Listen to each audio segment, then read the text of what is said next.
September 1943. The port of Norfolk, Virginia stretched beneath a sky of burnished steel as the first rays of dawn cut through the salt-thick fog, rolling off the Atlantic. In the belly of the transport steamer that had just docked, 387 German soldiers waited in silence. Some were 19 years old, others barely 18. They had crossed the ocean shackled to fear, convinced that America would be their grave. The air in the hold smelled of diesel fuel, stale sweat, and something harder to name, the certainty of ending. Through the steel plates they could hear the rumble of foreign voices, the screech of port machinery, the hammering of military boots on wet timber. One of them, a Gefreiter named Hans from Ludenscheid, clutched a piece of black bread he had saved since Southampton, convinced it would be his last meal. He had heard the stories. They all had heard the stories. The hold doors burst open with a metallic thunder, and daylight flooded the space like an interrogation. When the prisoners climbed to deck, blinking against the glare, they did not find firing squads. They found American soldiers wearing Red Cross armbands, an army chaplain smoking a cigarette, and a line of transport trucks that looked too new, too clean, too real to belong to a nation at war. The contrast was so stark that several prisoners wondered if this was part of some elaborate psychological cruelty. In the months ahead, that wonder would transform into something none of them could have anticipated, a silent ideological crisis, born not from violence, but from abundance. Between 1942 and 1945, more than 425,000 Axis prisoners crossed the Atlantic to the United States. Of these, 371,683 were Germans, captured on the battlefields of North Africa, Sicily, Normandy, and the Western Front. They were distributed across 700 camps throughout American territory, from the plains of Kansas to the forests of Oregon, from the cotton plantations of Alabama to the dairy farms of Wisconsin. The figure was staggering, more prisoners of war than Britain and Canada combined could house. The flow accelerated dramatically after the Normandy invasion. By November 1944, 281,344 German prisoners were being held in 132 main facilities, with an average of 20,000 arrivals monthly during the summer and fall of 1943. They were not just Wehrmacht soldiers. Among them were members of the Waffen-SS, Afrika Korps veterans hardened by desert warfare, and boys from a Volkssturm who barely knew how to fire a rifle. But what none of them expected, what no propaganda directive from the Reich could have prepared them to face, was this: the possibility that the enemy might not be cruel. For years, the propaganda machinery of the Third Reich had painted the United States as a stumbling giant on the verge of collapse. It was a degenerate democracy, the posters said. A nation mongrelized by inferior races, dominated by Jews and capitalists, where workers starved in the streets while elites hoarded obscene wealth. Joseph Goebbels had been particularly effective with this narrative. In nightly radio broadcasts, he described American cities consumed by racial violence, a failing war economy incapable of producing modern weapons, and a people so soft and hedonistic they lacked the will to fight. For German soldiers raised on these proclamations, America was simultaneously a threat and a joke. It was the enemy they must fear for its size, but also the enemy they could despise for its lack of character. When they were captured, many expected immediate brutality. Not because of any official American policy, but because war itself had taught everyone that prisoners were burdens, and burdens were not kept alive out of compassion. Those who had served on the Eastern Front knew the stories of Soviet camps, where German prisoners died by the tens of thousands in snow-filled trenches, or were sent to forced labor in Siberia. Those who had fought in Normandy had seen farms burned and villages turned into graveyards. War was a mechanism of total destruction, and prisoners were surplus parts. Why would they expect anything different when crossing the Atlantic? So when they boarded trucks in Norfolk, when they passed through American towns on their journey inland, when they finally arrived at the prisoner-of-war camps, what they found was not simply unexpected. It was philosophically impossible to reconcile with everything they had been taught to believe. Camp Concordia in Kansas, Camp Hearn in Texas, Camp Aliceville in Alabama, Fort Robinson in Nebraska. The names varied, but the experience was consistent. Wooden barracks with 2-tier bunks, stuffed mattresses, wool blankets issued by the U.S. Army. Bathrooms with running water, both cold and hot. Showers operating at sufficient pressure to wash the dust of Africa or the mud of Italy from their exhausted bodies. For many of these men who had grown up in German cold water flats where a hot bath was a weekly luxury, this was incomprehensible. Hans Wecker, an 18-year-old prisoner sent to Fort Robinson, Nebraska, would later recall, Our treatment was excellent. Many POWs complained about being prisoners of war, no girlfriends, no contact with family. But the food was excellent and clothing adequate. Such diversions as sports, theater, chess games, and books made life behind barbed wire a sort of golden cage. A golden cage. The phrase itself was an acknowledgement of the absurdity of their situation. They were prisoners, yes, but prisoners who lived better than many German civilians in peacetime. Food rations followed Geneva Convention standards, 3 meals daily, with quantities of meat, vegetables, bread, and milk that exceeded what most had seen in Germany for years. Camp records showed menus that included pork, chicken, fresh potatoes, carrots, cabbage, apples. At some camps, prisoners received real coffee, not the bitter chicory that had replaced coffee in Germany since 1940. One prisoner at Camp Aliceville wrote to his family, "I have eaten more in 3 weeks here than in 6 months on the Eastern Front." Another, captured after D-Day and sent to a camp in Oklahoma, confessed in his diary, "I thought they were fattening us for something worse. I could not believe this was normal." But it was not just the food or the beds. It was the structure of daily life that began to erode their ideological certainties. Under the Geneva Convention, the United States was obligated to treat prisoners of war to a specific standard. They cannot be subjected to dangerous work. They must receive the same food as U.S. depot troops. They had rights to medical and dental care, to mail correspondence, to recreational activities. These were not suggestions.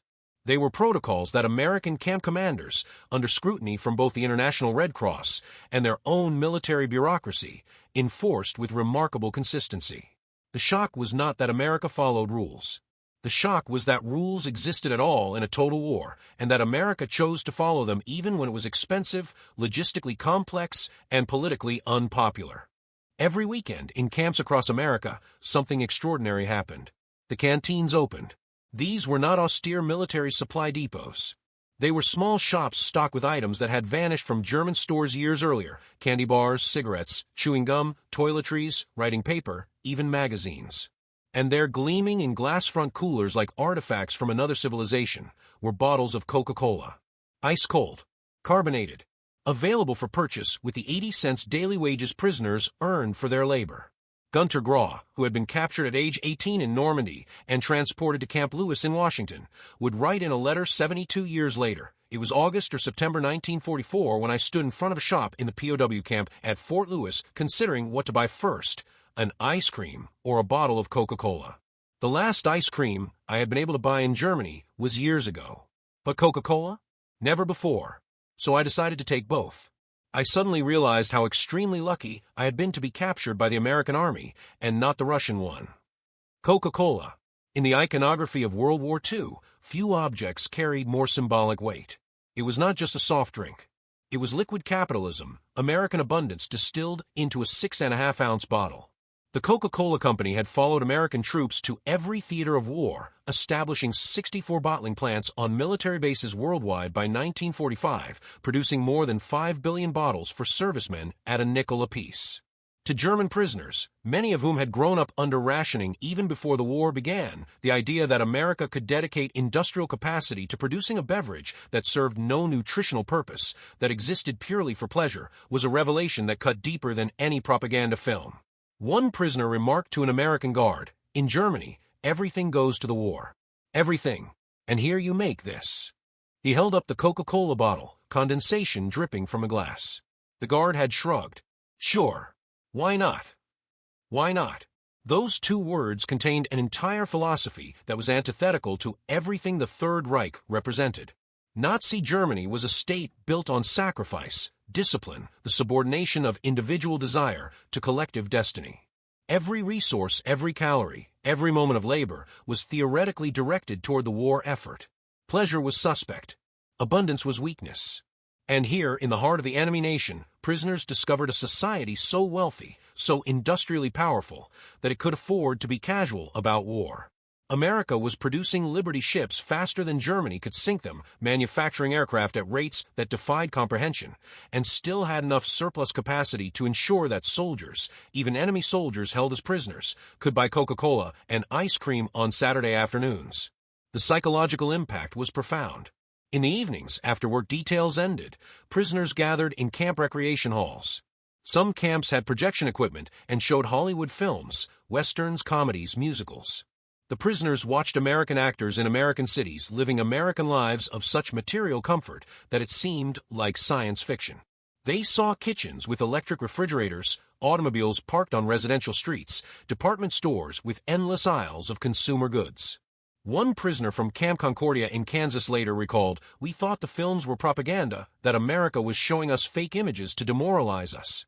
But then we went to work on farms and saw that the farmers lived exactly like the movies. They had cars. They had radios. Their children were fat and healthy. It was not propaganda. It was real." The work program itself became another vector of ideological dissolution. By 1944, with American farms and factories facing severe labor shortages as millions of men served overseas, the U.S. government made the decision to put prisoners to work. The Geneva Convention permitted this. With strict guidelines, prisoners cannot be forced into dangerous conditions or work directly related to the war effort. They must be paid, and they must be treated humanely. Farmers across the Midwest and South contracted for POW labor, typically paying the U.S. government 45 cents per hour per labor. The prisoners themselves received 80 cents per day, a modest sum, but enough for canteen purchases and personal savings. Officers, under Geneva Convention rules, could not be compelled to work, though some volunteered. What happened next was unplanned and unprecedented. German prisoners found themselves working shoulder to shoulder with American farmers, eating meals in American homes, experiencing firsthand the economic reality of the nation they had been taught to despise. Keith Buss, who was a boy in Kansas during the war, remembered for POWs arriving at his family's farm in 1943. A lot of them were stone masons. "They built us a concrete garage. No level, just nail and string to line the building up. It's still standing today." Mel Luetjens, whose family employed German POWs on their Nebraska farm, recalled, "They played games with us and brought us candy and gum. They were the enemy, of course, but at that age, you don't know enough to be afraid. My father spoke fluent German. Having a chance to be shoulder to shoulder with them, you got to know them. They were people like us. People like us." That simple recognition was more dangerous to Nazi ideology than any battlefield defeat. The Third Reich had built its entire worldview on categorical distinctions: Aryan and Jew, superior and inferior, us and them. The machinery of genocide, the logic of total war, the justification for every atrocity depended on maintaining those distinctions absolutely. But in the wheat fields of Kansas, the cotton plantations of Alabama, the apple orchards of Washington, those distinctions dissolved. German prisoners discovered that American farmers were not degenerates or plutocrats. They were working men who rose before dawn, who worried about weather and harvests, who told jokes in broken German, and shared cigarettes during breaks.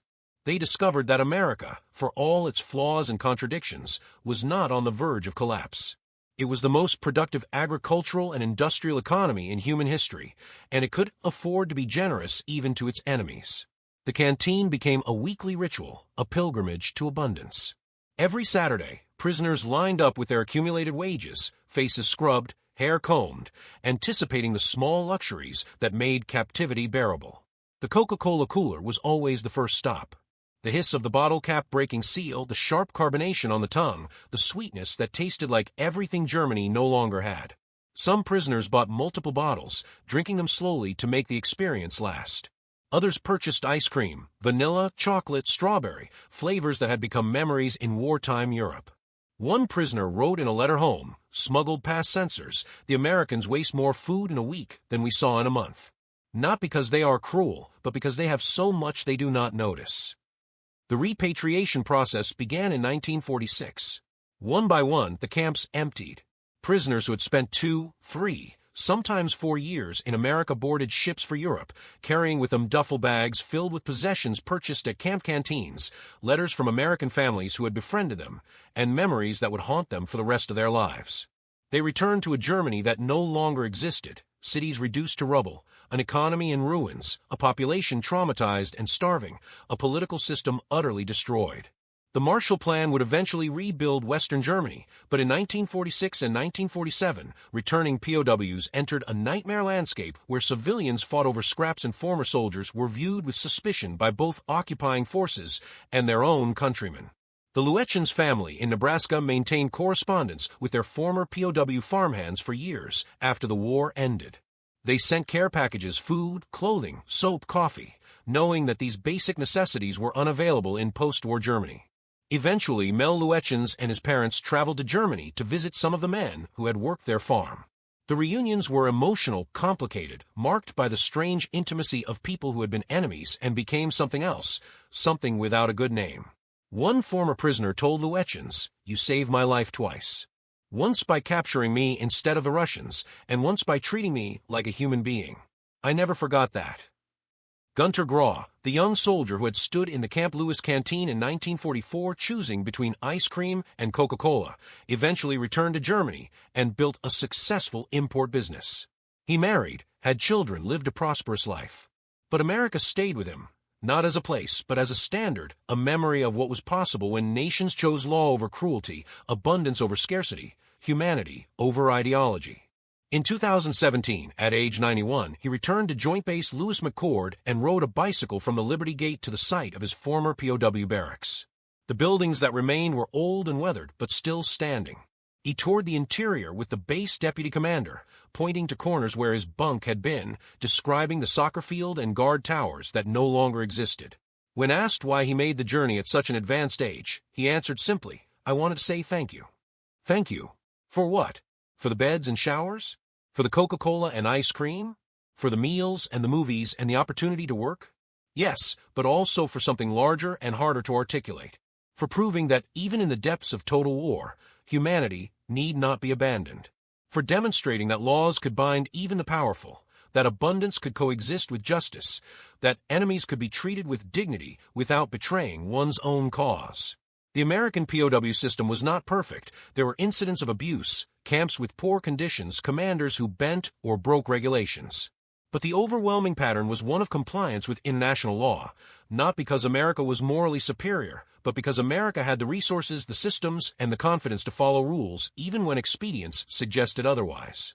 The bottle of Coca-Cola that Hans held in his hand that September afternoon in 1944 was just a bottle of Coca-Cola, corn syrup, carbonated water, caramel coloring, a secret formula guarded by corporate lawyers. But it was also a message, encoded not in words, but in material reality. It said, "We are so powerful we can afford to be casual. We are so productive we can create luxuries even in wartime. We are so confident in our victory that we do not need to brutalize you to prove our strength." That message, delivered through the medium of a soft drink, through hot showers and stuffed mattresses, through Saturday canteen privileges and Sunday baseball games, accomplished what no propaganda campaign could have achieved. It broke the hold of Nazi ideology not by refuting it intellectually, but by making it irrelevant in the face of experienced truth. Decades later, historians would analyze the American POW system as a strategic success, a way to neutralize hundreds of thousands of enemy soldiers while utilizing their labor to address wartime shortages. Military analysts would note the low escape rates and absence of major security incidents. Sociologists would study the denazification effects and the surprising number of former POWs who later emigrated to the United States. But for the men who lived it, who stood in those canteen lines every Saturday, who held those cold Coca-Cola bottles in their hands, the analysis was simpler. One prisoner interviewed in the 1980s put this way, "I went to America expecting to die. Instead, I discovered I had been lied to my entire life. That was more painful than any bullet, but also more liberating. When I finally understood that the Führer had been wrong about America, I began to suspect he had been wrong about everything." The sun set over Camp Concordia on a Saturday evening in October 1944, casting long shadows across the barracks and the recreation yard where prisoners kicked a soccer ball in the cooling air. In the canteen, the last bottles of Coca-Cola had been sold. Empty bottles sat in wooden crates, waiting to be returned for the deposit.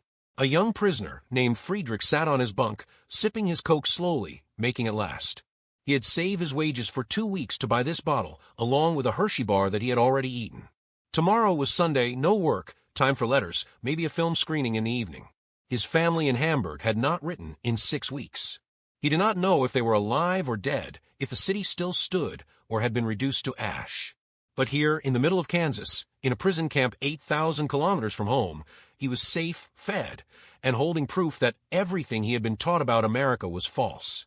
The Coca-Cola was warm now, the carbonation nearly flat. He finished it in 3 long swallows and set the empty bottle on the floor beside his bunk. In the morning, he would return it for the deposit. In the evening, he would write a letter home, if mail was still getting through. In a year, maybe less, the war would end, and he would go back to whatever remained of Germany. But this moment, this particular Saturday evening in October 1944, would stay with him forever. The taste of Coca-Cola on his tongue, the weight of a full stomach, the impossible luxury of hot water and clean clothes and a soft bed. He had been captured, imprisoned, transported across an ocean to the heart of enemy territory. And there he had found not cruelty, but something more dangerous to the ideology he had served.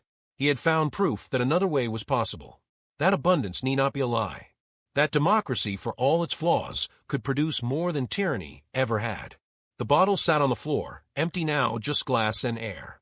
But it had delivered its message, as surely as any bullet ever fired in anger.